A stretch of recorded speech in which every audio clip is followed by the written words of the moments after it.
Hello, everyone. So there's a comment that someone made, Rhea, and there are a lot of people that have seen with that have that sentiment. And so I would just read this comment from at Israel Goodluck 2464. He said, "Honestly, forget about elections.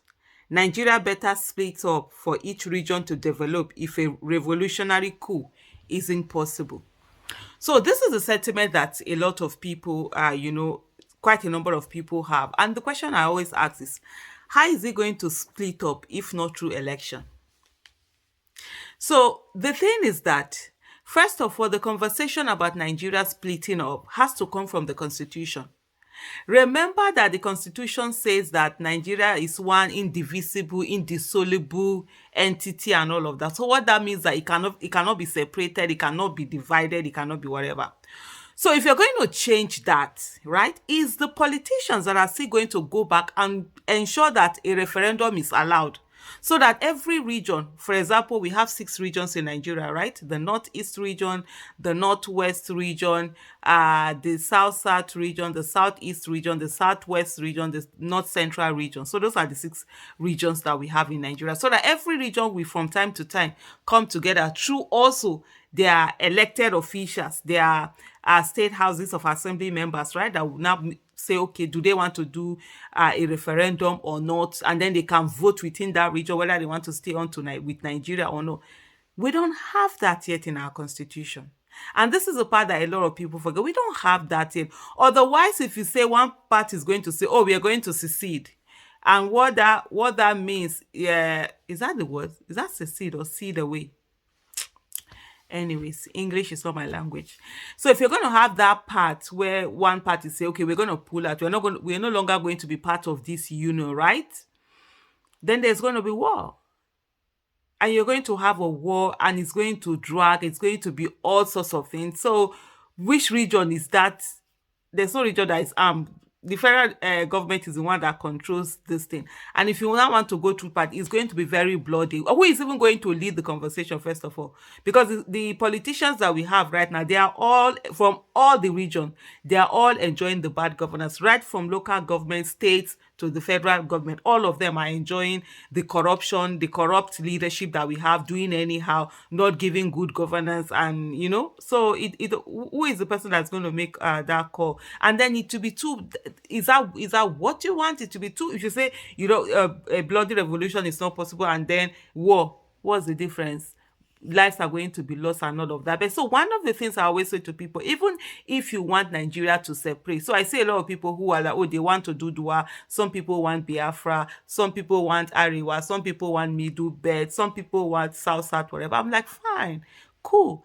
Let's have a conversation. Let's get the people that we elected into office to have those conversations. If the people that are elected into office are not having those conversations right now, then why don't you get in people that are going to have that conversation? So we bring the issue of the constitution. There needs to be a constitutional review. There needs to be a constitutional overhaul. We need a new constitution in Nigeria because this constitution that was put together was just put together by a few people. It's not representative enough. It's still holding on to the military background that we had. It was given to us by the military that we're living. And there are few people, people have always said it's just one person or a few people that just came together to put together that constitution. And Nigeria has outgrown that constitution. So there's a need to have a conversation. There's a need to sit down. There's a need for us to have this conversation and begin to ask ourselves,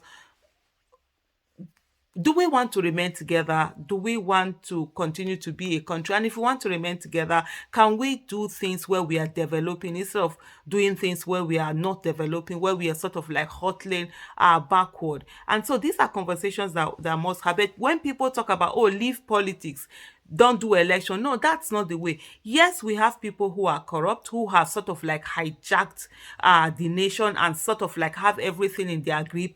The only way we are going to fight them and win is that we never give up. We continue to fight. We continue to chip away.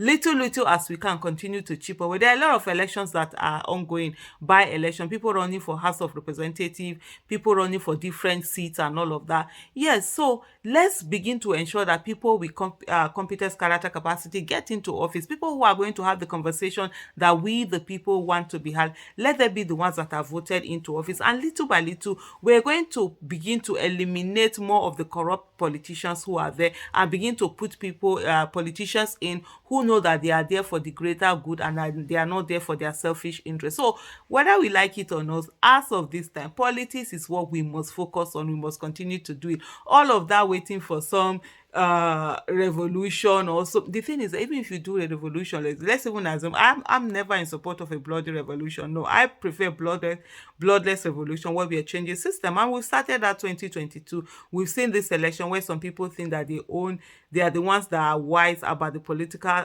politics or political structures or the way the politics is done, that they really don't know anything. So I'm always one for bloodless revolution. So let's even assume that today, okay, there's one bloody revolution. People talk about Arab Spring. You do the Arab Spring. Who are the people that are going to get into leadership?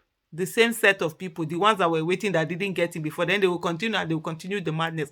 And what would you have done that before? So the best thing is to, work on it, continuously work the work that needs to be done. It might look hard. It's not easy. Nation building is not easy. It's not a one, we do it, it happens thing. It's a continuous thing, and we must continue to do it. And we must not give up, and we must just stay on no matter how hard it looks like. Thank you so much for listening to me and for watching me. Thank you. Bye.